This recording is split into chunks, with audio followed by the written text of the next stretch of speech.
I was undecided what I would discuss this week on Rochelle's Daily Wire video edition, but then the Seventh Circuit handed down a really important case called In re Fulton. It deals with the automatic stay, and it answers the question of whether or not passively holding property after the filing of a petition amounts to a violation of the automatic stay. There is a big whopping split of circuits.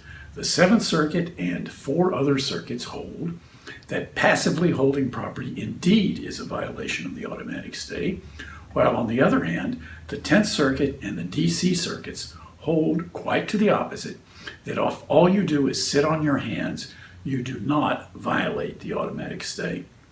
I think there is an excellent chance that the Supreme Court will grant certiorari in this case, in which event, if they do, it would be argued sometime in the late fall or early winter of this year, or perhaps early 2020.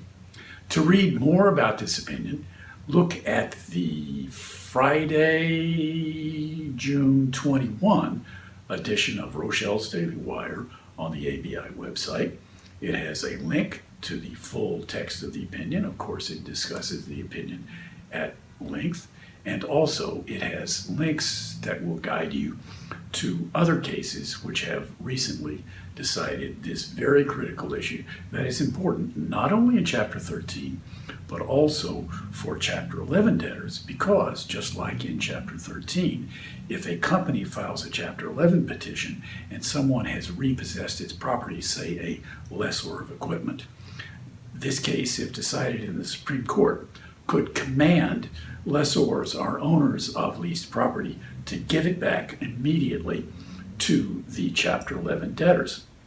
What the Seventh Circuit says is that although a creditor or owner has to give property back, the creditor or owner has the burden of going to court and seeking adequate protection. But first, the creditor has got to give it back. You can't sit on your hands and say, give me adequate protection first.